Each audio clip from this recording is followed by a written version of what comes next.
Just like Michelangelo into the blue on heavenly wings. Cargo ham bones don't take off, no smoke, no mirror, no strings. I can't take off these dark shades. I can only say how it's too beautiful. Our town on TV. Our town, there's you and me. Upside down, hanging out of an airplane.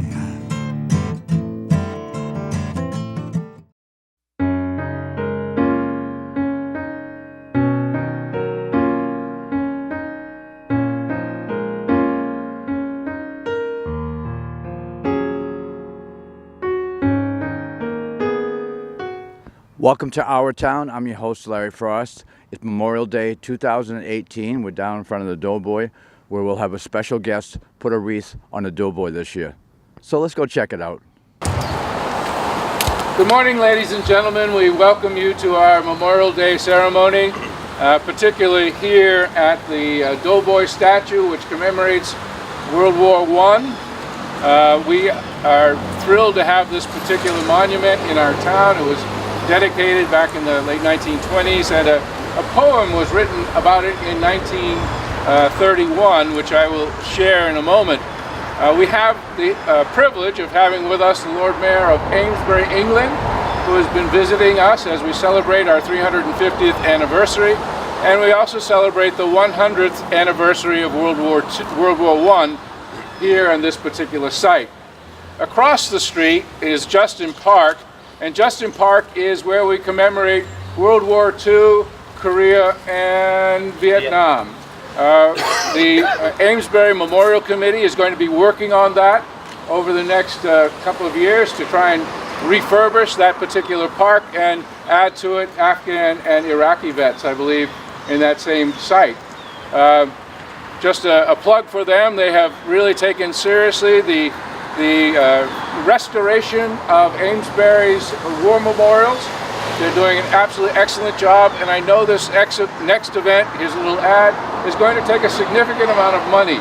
So any kind of donation that you would like to make to our town's restoration committee, I'm sure they would welcome it, as well as any support that you can give veterans in our area. So we welcome you, and let me share a poem that's called America's Defender. It was written specifically for this statue that we have here in 1931 by Charles Clinton Jones. As if from the earth's blossom upspringing, America's seal in his hand, the hope of the nation came bringing defense of our glorious land. So here to our Doughboy, we love him, and all that he stands for we greet. The blue of the free skies above him, fair liberty's soil at his feet. From peaceful pursuits he assembled, with the hall of humanity sped, and the coast of the continents trembled to the beat of his resonant tread. Then back when the conflict was ended, uncowed and unconquered he came. To the hearts and the homes he defended, still lighted by liberty's flame. With bulwark like for defender, and the God of our fathers o'erhead, our spirit of freedom shall render us clear from all fleeing of dread. As far as our green hills above him, as strong as our rivers that roll, for the manhood within him we love him, and the radiant faith of his soul. His back to the tablet of glories, those records of ringing unknown, unfolding the chivalrous story from father to son, handed down he strained to the height of endeavor, with the light of resolve in his eyes, if moral or alien forever, every foe of the future defies. He who has gone west since returning, and he who sleeps over the wave, as he who was racked body is yearning for welcome release in the grave. Yea, even at whose often reminding the tears of our eyelids will start, and he whose full life is still finding and equally dear to our heart. May peace furl our war flags forever, but the valorous deeds he has done shall dim in their lustre no never, while the stars in their courses shall run. Then here's to our Doughboy. We love him. Our toast we shall gladly repeat. The stars and stripes floating above him, the garlands we bring at his feet. American's Defender by Charles Clinton Jones, written in 1931 as a memory of our Doughboy. We love him. We also love a relationship we have with Great Britain and that which has gone on. And though we may have separated at one point, we have come together in many ways, particularly in the defense of that great nation, and come to their side and aid as they have ours throughout the generations as we have now gone beyond the early days. And so we are very, very grateful to have the Lord Mayor here and his wife. If you'll raise your hand, there she is. And he has a few words to us about today. And then following that, we will have our dedication ceremony here, and a wreath shall be laid by the Lord Mayor from Amesbury. Thank you, Ken.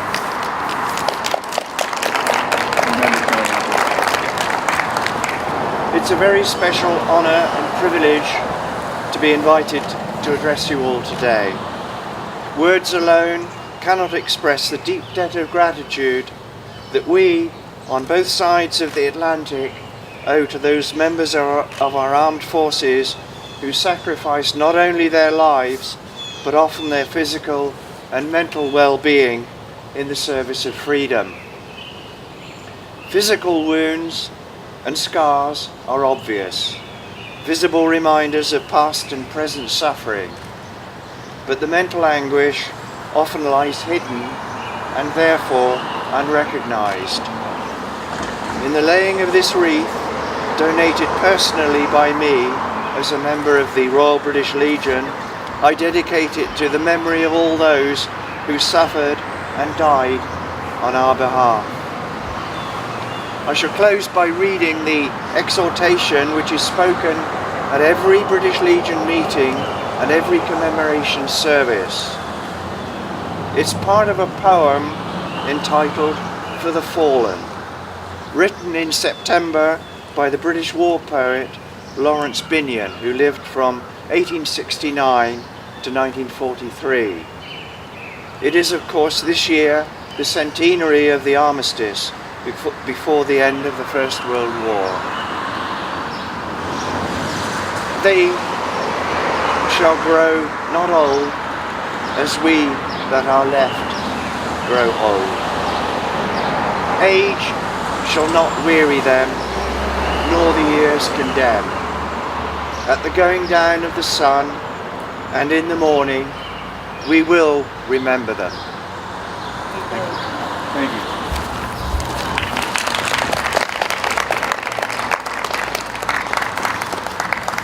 Let us begin our ceremony. In Flanders fields, the poppies blow. Between the crosses, row on row, that mark our place, and in the sky, the larks still bravely singing fly, scarce heard amid the guns below. We are the dead, short days ago, we lived, felt dawn, saw sunset glow, loved and were loved, and now we lie in Flanders fields. Take up our quarrel with the foe. To you from failing hands we throw the torch. Be yours to hold it high. If ye break faith with us who die, we shall not sleep though poppies grow in Flanders fields.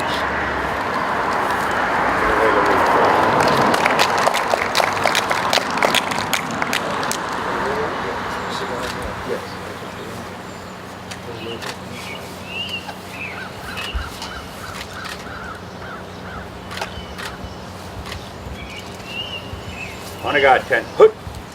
Prepare to honor our fallen comrades. Port! Firm! Ready! Aim! Fire! Fire! Fire! Port! Firm! Present hooms.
Our ceremony. We will continue our celebrations with a parade that will begin at 10 o'clock at the fire station and march down here to Landry Stadium. So join us there or along the way for the parade, and we thank you for your presence here. We thank you, Mayor, for this particular wreath, and may God bless you and bless those who have served and given their lives for us, and those who are serving today. And those veterans who we remember. So, go in peace. Thank you.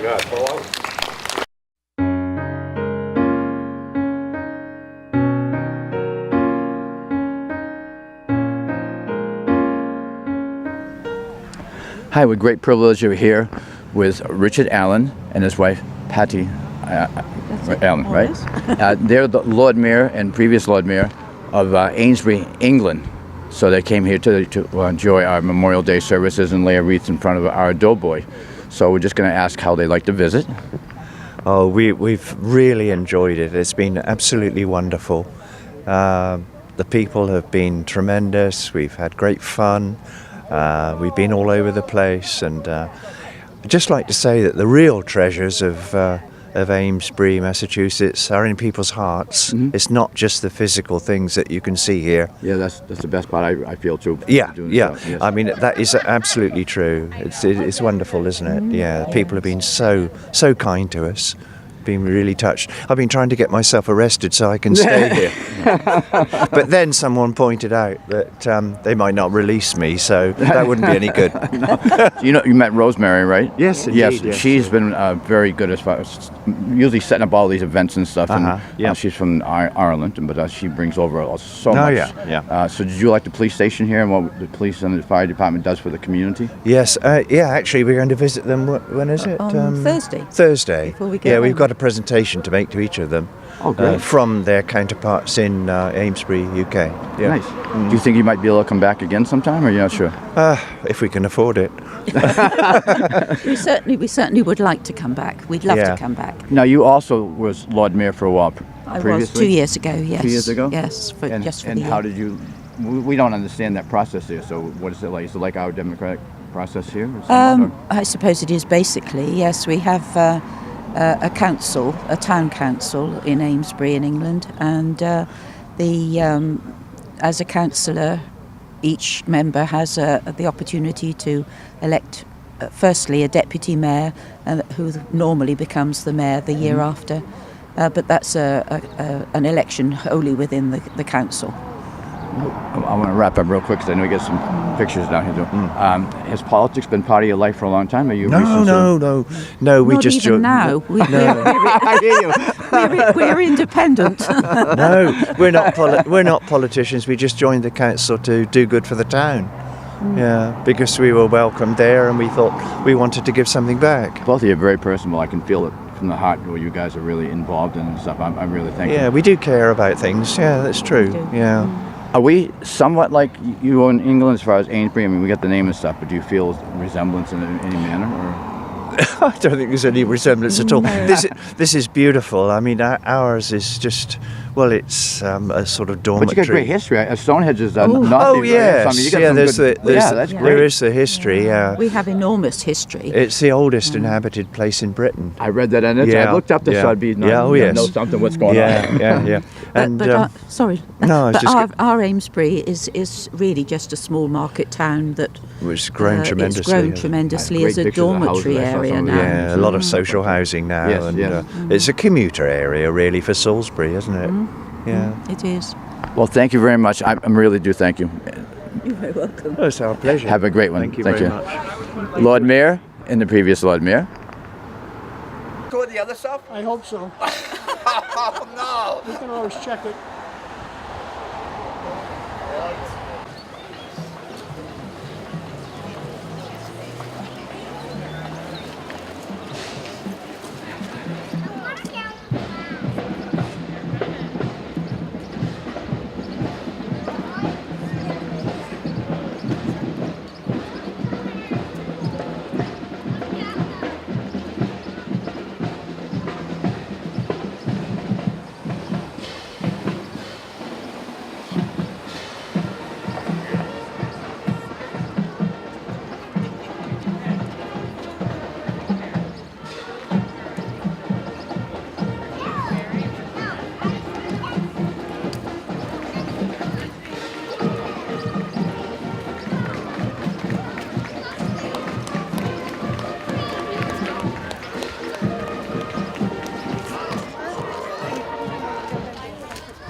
Thank you all very much for coming and listening. Thank you all very much for appreciating Ellen's incredible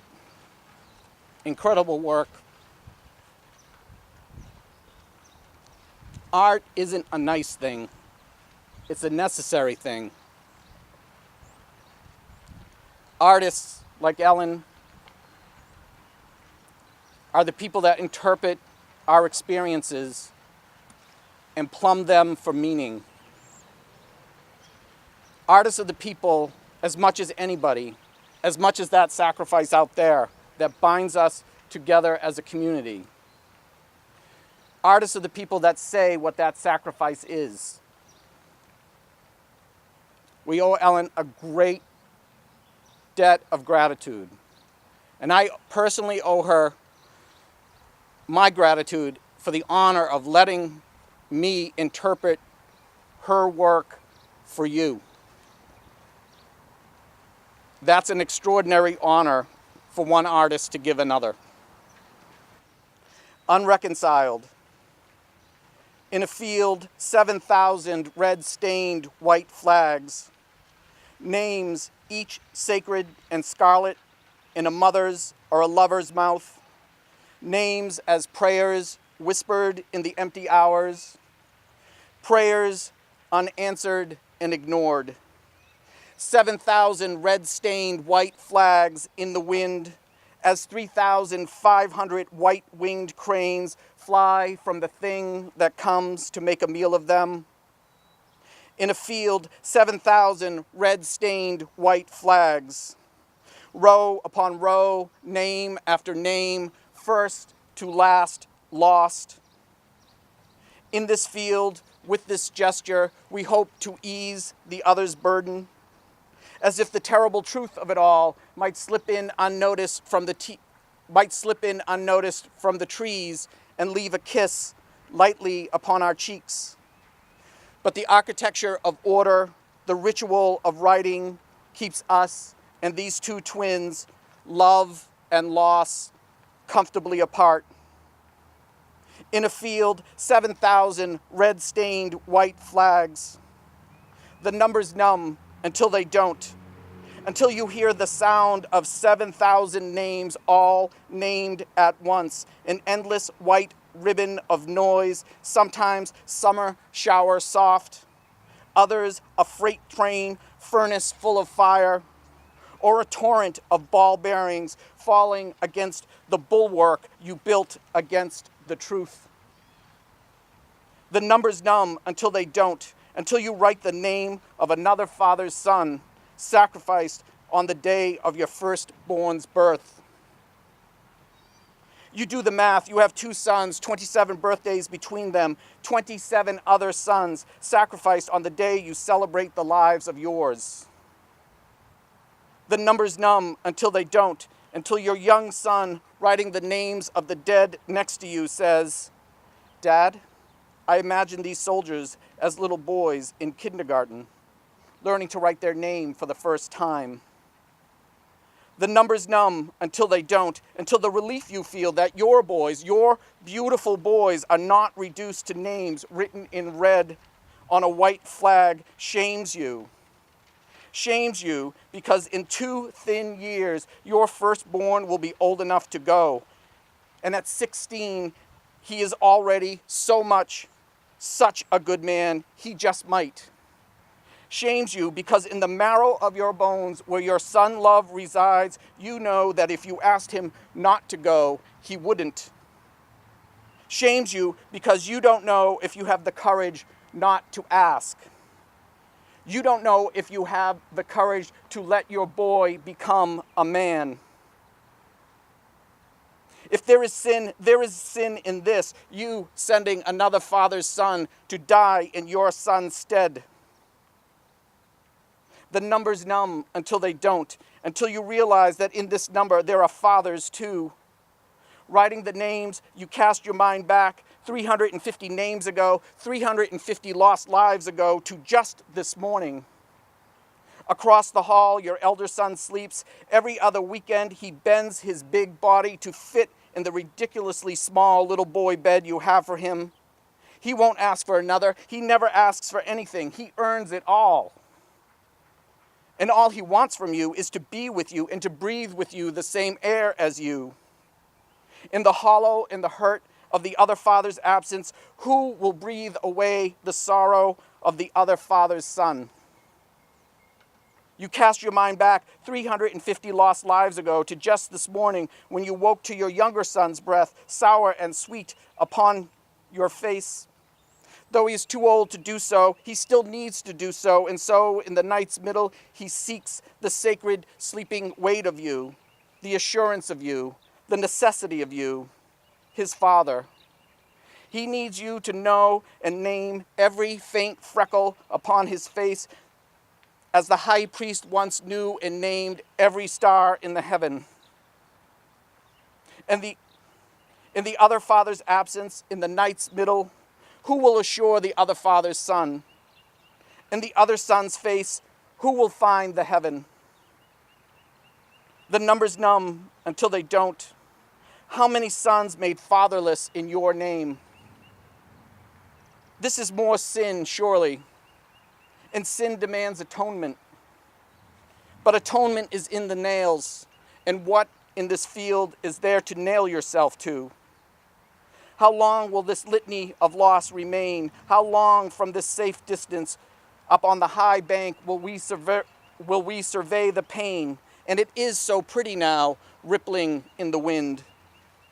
Sun and wind and rain, moon and night have lorded over 7,000 times 7,000 fields full of red-stained white flags, and come eventually to bleach all our bones, all our memories, and all our consciences clean. These strips of fabric, this little pool of red ink, string and stake, will be as nothing then, literally words in the wind. Left unattended, in short order, a telltale tangle to make of duty, devotion, sacrifice, and honor, until all that remains is this red-stained litter and the love and the loss, unreconciled. Unreconciled, an addendum. The numbers numb until they don't, until you realize, full as this field is, it is much less than half so, not named and numbered here, and since the day endless war began, 7,000 suicides a year. 7,000 suicides a year. By their own hand, you think. Oh, but don't you dare let that lie live. We sent them. And some souls shatter as surely as IEDs do. And in every syllable of all our names are these other souls sent to shards.